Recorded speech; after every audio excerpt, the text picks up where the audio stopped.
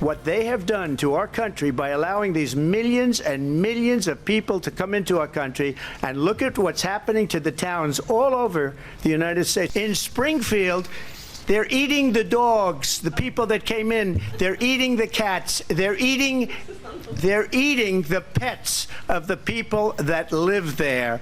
And this is what's happening in our country, and it's a shame. I just want to clarify here. You bring up Springfield, Ohio, and ABC News did reach out to the city manager there. He told us there have been no credible reports of specific claims of pets being harmed, injured, or abused by individuals within the immigrant community. Well, I've seen people on television. Let me just say here, this is the people on television say my dog was taken and used for food. So maybe he said that, and maybe that's a good thing to say for a city manager. I'm not taking this from television. But the people on television saying their dog was eaten by the people that went there. again, the Springfield city manager says there's no evidence of that. Trump اب اگلے 4 سال کے لیے امریکہ کے صدر منتخب ہو گئے ہیں اور آئندہ سال جنوری میں وہ اپنے عہدے کا باقاعدہ طور پر چارج سنبھالیں گے. اہم امریکی اخبارات نے ٹرمپ کی کامیابی پر دلچسپ ہیڈ لائنز لگائی ہیں. نیو یارک ٹائمز نے لکھا ہے کہ Trump storms back. Washington post نے لکھا کہ ٹرمپ ٹرائمفز. USA ٹوڈے نے لکھا کہ ٹرمپ ریکلیمز وائٹ ہاؤس, جبکہ نیو یارک پوسٹ نے لکھا کہ ڈونٹ ڈیل. ٹرمپ کی جیت کی خبر آتے ہی امریکی مارکیٹس میں بھی تیزی دیکھی گئی ہے. امریکی اسٹاک مارکیٹ 3.25% یعنی تقریباً 1350 پوائنٹس اوپر ہے اور ٹرمپ کو سپورٹ کرنے والے ایلون مسک کی کمپنی ٹیسلا کے اسٹاکس میں 13.5% یعنی تقریباً $34 سے زیادہ کی تیزی دیکھی گئی ہے. بٹ کوائن کی قیمت میں 7% یعنی $5000 کی تیزی دیکھی گئی ہے, جبکہ دیگر کرنسیز کے مقابلے میں ڈالر کی قیمت میں بہتری آئی ہے. ڈالر آج برٹش پاؤنڈ کے مقابلے میں تقریباً 1.5% اور یورو کے مقابلے میں تقریباً 2% بڑھ چکا ہے. اس کے علاوہ ڈونلڈ ٹرمپ کی کامیابی پر دنیا بھر کے رہنماؤں نے انہیں مبارکباد کے پیغامات بھیجے ہیں. امریکہ کے اتحادی اسرائیل کے وزیر اعظم نیتن یاہو نے ایکس پر اپنی پوسٹ میں ٹرمپ اور ان کی اہلیہ کو مخاطب کرتے ہوئے لکھا کہ تاریخ کا سب سے بڑا کم بیک آپ کو مبارک ہو. وائٹ ہاؤس میں آپ کی تاریخی واپسی امریکہ کے لیے ایک نئی ابتدا اور اسرائیل اور امریکہ کے درمیان عظیم اتحاد کی طرف ایک طاقتور عزم کی تجدید ہے. یہ ایک بہت بڑی فتح ہے. اس کے علاوہ پاکستان سے بھی اس حوالے سے رد عمل سامنے آیا ہے. وزیر اعظم شہباز شریف نے ایکس پر اپنے پیغام میں کہا کہ نو منتخب صدر ڈونلڈ ٹرمپ کو دوسری مدت کے لیے تاریخی کامیابی پر مبارکباد. میں نئی امریکی انتظامیہ کے ساتھ مل کر کام کرنے کے لیے پرعزم ہوں تاکہ پاک امریکہ پارٹنرشپ کو مزید مضبوط کیا جائے اور وسعت دی جائے. اسی طرح پیپلز پارٹی کے چیئرمین اور سابق وزیر خارجہ بلاول بھٹو زرداری نے ایکس پر لکھا کہ ڈونلڈ ٹرمپ کو ان کے انتخاب اور تاریخی واپسی پر مبارکباد. امریکہ کے عوام نے ٹرمپ اور ان کی ٹیم کو بڑی کامیابی دلائی ہے. یہ جنگ مخالف فتح ہے اور جنگ مخالف مینڈیٹ ہے. امید ہے کہ امریکہ کی نئی انتظامیہ امن کو ترجیح دے گی اور عالمی تنازعات کے تسلسل کو ختم کرنے میں کردار ادا کرے گی. اس کے علاوہ عمران خان نے ایکس پوسٹ میں لکھا ہے کہ ڈونلڈ ٹرمپ کو امریکی صدارتی انتخاب جیتنے پر میری اور تحریک انصاف کی طرف سے مبارکباد. تمام رکاوٹوں کے باوجود امریکی عوام کی مرضی ہی چلی. نو منتخب صدر ٹرمپ جمہوریت اور انسانی حقوق کے باہمی احترام پر مبنی پاک امریکہ تعلقات کے لیے بہتر ثابت ہوں گے. امید ہے کہ وہ دنیا بھر میں امن, انسانی حقوق اور جمہوریت کے لیے زور دیں گے. یہ بھی عمران خان نے کہا. جبکہ آج عمران خان سے ملاقات کے بعد تحریک انصاف کے رہنما علی محمد خان نے یہ دعویٰ کیا کہ آج عمران خان نے امریکی صدارتی انتخاب کا پوچھا اور انہیں ٹرمپ کی کامیابی کا بتایا تو انہوں نے خوشی کا اظہار کیا اور کہا کہ ٹرمپ سے میرا دوستی کا تعلق تھا. ٹرمپ مجھے باقاعدہ فون کرتے تھے. جب ان کو بتایا گیا کہ شاید تقریباً وننگ پوزیشن پہ ٹرمپ صاحب ہیں تو انہوں نے اس پہ خوشی کا اظہار کیا. خان صاحب یہ کہا کہ ٹرمپ صاحب سے ان کا دوستی کا تعلق تھا اور ٹرمپ باقاعدہ ان کو ریگولرلی فون کرتے تھے. یہ انہوں نے کہا کہ اپنے لیے نہیں لیکن ملک کے لیے میں سمجھتا ہوں جو بائیڈن کے مقابلے میں ایٹ لیسٹ نیوٹرل سٹانس ہوگی. تو اپنی رہائی کے حوالے سے انہوں نے کوئی بات نہیں کی, لیکن انہوں نے یہ ضرور کہا کہ جو بائیڈن صاحب کی ایڈمنسٹریشن جب چینج ہوتی ہے تو یہ کم از کم ایک توقع ہے کہ ایٹ لیسٹ نیوٹرل تو رہیں گے اس معاملے میں. تو انہوں نے کہا کہ بڑے اچھے ریلیشنز بن رہے تھے ٹرمپ صاحب کی ایڈمنسٹریشن کے ساتھ پاکستان کی حکومت کی خان صاحب کے نیچے. تو وہ پر امید ہے کہ امریکہ جو ہے ایک اچھا کردار ادا کرے گا. جبکہ عمران خان کی بہن علیمہ خان نے آج جیل میں عمران خان سے ملاقات کے بعد ٹرمپ اور عمران خان کی دوستی کے سوال پر کہا کہ کیا باہر سے کوئی پیغام بھیجے کہ عمران خان کو رہا کر دو. عمران خان کہہ رہے ہیں کہ اپنے حق کے لیے کھڑے ہوں. غلامی کا سب سے پہلا اسٹیپ یہ ہے کہ کسی اور ملک پہ نہ ڈپینڈ کریں, آپ اپنی آزادی خود حاصل کریں. تو بہت سے لوگ یہ بھی کہہ رہے ہیں کہ عمران خان اور ڈونلڈ ٹرمپ کی کافی دوستی ہے تو اس کا بھی فائدہ ہو سکتا ہے. آپ کیا چاہتے ہیں کہ باہر سے کوئی پیغام بھیجے کہ عمران خان کو رہا کر دو؟ کیا ہم 24 کروڑ لوگ اپنی عزت بھی رکھیں گے اور اپنے لیے خود کھڑے ہوئیں گے؟ عمران خان کہہ رہے ہیں اپنے حق کے لیے کھڑے ہوں. جبکہ ٹرمپ کی جیت پر ہیومن رائٹس واچ نے تحفظات کا اظہار کرتے ہوئے کہا ہے کہ امریکی صدر کے طور پر ڈونلڈ ٹرمپ کی دوسری مدت امریکہ اور دنیا میں انسانی حقوق کے لیے سنگین خطرہ ہے. یہ خدشات ٹرمپ کے اپنی پہلی مدت کے دوران انسانی حقوق کی پامالی کے ریکارڈ, سفید فام بالادستی کے حامیوں اور ان کے نظریے کو اپنانے, ٹرمپ کے سابق معاونین کی قیادت میں قائم تھنک ٹینکس کی طرف سے تجویز کردہ انتہائی جمہوریت مخالف اور انسانی حقوق مخالف پالیسیوں اور انتخابی مہم کے دوران ان کے وعدوں کی عکاسی کرتے ہیں, جن میں لاکھوں افراد کو پکڑنا اور ملک بدر کرنا اور تارکین وطن اور سیاسی مخالفین کے خلاف انتقامی کارروائی شامل ہے. ٹرمپ کے 2024 کی انتخابی مہم کے دوران کیے گئے وعدے تشویش کا باعث ہیں. انہوں نے ایسی پالیسیاں تجویز کی ہیں جو بنیادی انسانی حقوق کی حفاظت کرنے والے جمہوری اداروں کو کمزور کر دیں گی اور صدارتی اختیارات پر پابندیاں کم کر دیں گی. ہیومن رائٹس واچ کے مطابق ایگزیکٹو آفس کو غلط استعمال کرنے کا خطرہ امریکی سپریم کورٹ کے ایک حالیہ فیصلے کی وجہ سے اور بھی زیادہ بڑھ گیا ہے,